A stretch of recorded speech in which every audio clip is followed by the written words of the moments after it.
Hello everyone and welcome back to my channel. It's me again, Chelsea, and today I'm here for my April wrap up. So April was the magical readathon and I just about fell short from becoming a Lexomancer. However, as I have said in my vlog, which I don't think you would have seen yet, I think it's coming next week for the final part of the month, I have decided to give myself a little bit of grace. Reading's meant to be fun at the end of the day, and I know the whole point is to do things within the time limit, and that didn't happen for me. So if you think I failed, that's completely fine. However, how I feel is that I'm gonna let myself finish Blood over Brighthaven, and then I'm gonna carry on to become a Lexomancer in the autumn equinox, because like I said, this is meant to be fun, and it got to the point right at the end of April, on the very last day, where I was sat trying to read a novella for the fact that it was short,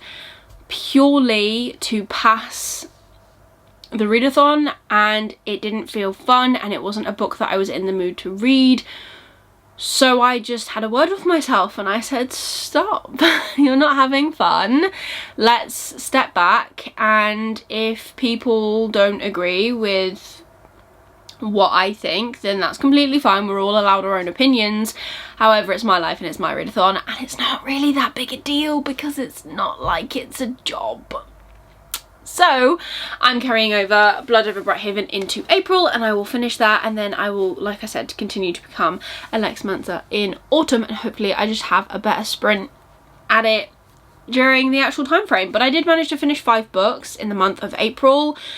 One I won't talk about because it is a Spiffbo book and I don't really have a lot of things to say about it, if I'm completely honest. The Spiffbo winner has been announced now, and I am just very happy with the fact that my semi-finalist, Mushroom Blues, and my team's semi-finalist, Mushroom Blues, has ended up being number 2 in the competition. So well done, Adrian. I think that is well deserved.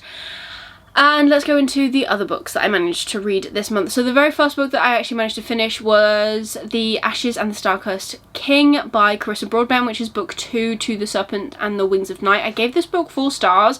I didn't love it as much as I loved the first one. I think I loved the first one so much because of the enemies to lovers element, believe it or not, as someone who doesn't like an awful lot of romance, but that seems to be changing this year. I need to stop harping on about that because I think I've said that so many times in so many videos. But anyways, I adored book 1. I gave it 5 stars. Like I said, book 2 is 4 stars, and I would say the writing is still great. I did enjoy watching the characters' relationship build. However, it didn't have the same impact on me as it did in the first book, which isn't ideal. However, like I said, the writing was still great, the characterization is still great. I can't tell you an awful lot about this because it does literally pick up where book 1 ends, but I did still really enjoy it. I am looking to read the second duology within this series following different characters at some point this year. I think that'll be good fun. I don't know if I'm going to love it as much because, again, we're following different characters, but I'm willing to give it a try, especially because I already read the novella this month as well, which I'll come to in a minute. But I also knew that that was going to follow different characters, but I still enjoyed it. The next book that I managed to finish was The Blood Trials by Annie Davenport. This I gave 3 stars. The writing in this is really good, right? There were just things that annoyed me. 3 stars is still a good book. I still recommend it. If it sounds like your sort of thing, definitely check it out. It's definitely worth it. But for me, there were just a few things. The main thing that irritated me about this book, well, there were 2 main things that annoyed me about this book. One was the use of the word convo for whatever reason. Anytime it came up, pulled me right out of the story. Didn't enjoy that at all. And the second is literally our main character right at the start, Ikenna, is on a 3-month bender after losing her grandfather suddenly, and he is very high up in the ranks within this civilization, which is unheard of because Ikenna and her grandfather are both Carnian. I think I'm saying that right. And in this world, as is quite prominent in our world as well, racism runs rampant. So the fact that someone with her skin colour and where she comes from is actually this high up in the politics is unheard of. It's never happened before. And there are a lot of people that aren't happy about it.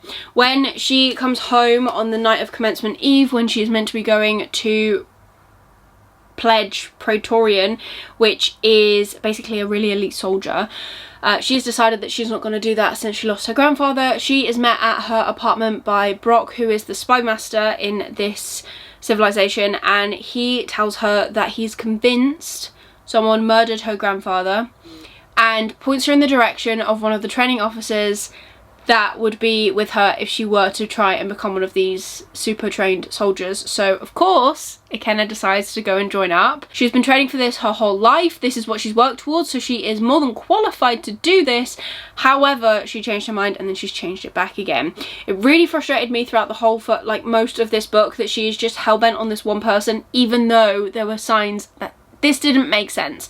Now, I understand to an extent. She is obviously fueled by grief and rage, but the more we learn about the character that was told to her to be the potential for killing her grandfather, the more I was like, as a reader, there's no way. There is no way. And it just frustrated me how long it took for her to also come to her own conclusion. She was just going off of what someone told her. That isn't all though. Ikenna also has blood magic, which has been outlawed in the Marinian Empire, which is where she lives, since the Blood Wars. So she is not only in a set of trials that could pretty much kill her, like they are proper life or death, real stakes, really high stakes, she is surrounded by people who would happily kill her, not just because of her skin colour, but also because of her blood gift. It's a really good read. It is a really good book. I just found it slow-paced for me. I felt like there were things that I wanted to be padded out that weren't padded out. The trials were really interesting. The different ways they used the trials was really interesting. Like, it wasn't just day and day and day. It was like loads of different things. There is intrigue, there is politics in this a little bit, but not like as a head of state or anything, so that's pretty interesting. And there's betrayal and so much death. But if that sounds like your thing, definitely worth checking out. But like I said, 3 stars for me. I then finished 6 Scorched Roses by Carissa Broadbent. That is the other book that I mentioned previously in the Crowns of Nyaxia series. So I've just read the full duology, Serpent of the Wings of Night, and the sequel, and then 6 Scorched Roses goes in between this and the next duology. So I gave this 4 stars. I can't help it, guys. I don't know what it is. Carissa Broadbent's writing, I really enjoy it. I think that if you're interested in the smut content, this doesn't have there's like one scene, that's it. But again, it's a novella, it's like 200 pages. I'm not surprised. If there was more, I think it would make me really uncomfortable because it's just such a short period of time. But it does give us some backstory into a couple of characters that do show up in the first duology, which I really loved. I love seeing backstory and context. I think they're really important. And I also understand that sometimes they can't happen within the actual story because the story is focusing on something completely different. So in 6 Scorched Roses, we are actually following 2 characters. One is Vale and one is Lilith. We are only reading from Lilith's point of view, and this is how her and Vale basically meet and how their relationship blooms into what it actually is within the original duology. Again, it's 200 pages, so it's really quick, it's really fast paced. A lot happens, but a lot doesn't happen at the same time. It did feel a bit rushed, but again, since it's a novella, it makes complete sense. Carissa Broadbent had 200 pages and she did what she did in them, and I did enjoy it. I thought it was really good. But yeah, I love her writing. I really struggle to fault it in the fact of I just inhale these books, so that's good. I love that for me. And then the final book that I actually managed to finish, finally, is The Light of All That Falls by James Islington. I listened to this audibly. It is a 3 stars. I wish if I could just give a rating for the epilogue, it would 100% be a 5 stars. So much so, guys. The epilogue for this is fantastic. The way that the author makes the ending of this tie all the loose ends up, makes so much sense, and then basically you finish this book, you could restart it at book 1 and be in the same place and just repeat it. And I think that's genius in the way that he did that. I cannot fault him for that. The rest of this book though, I can't tell you an awful lot because obviously it might spoil the other two. We do have a live show for this book on Lisa's channel for It's All About Fantasy if you want to check it out and hear all of our thoughts with complete spoilers.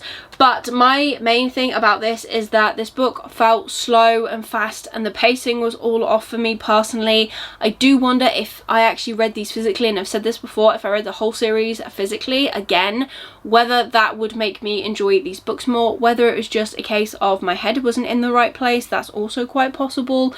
I'm just not sure, but it was a 3 stars, which sucks because I've seen so many people love this series and I wanted to be one of those people. I just wasn't, and I hate when that happens, but it does happen. Not everybody reads and likes the same things, completely understand. I will say I did enjoy our characters. I like the characters that we're following, our main little group, and I like watching them throughout the books, but I don't know, something was missing for me, which is a shame.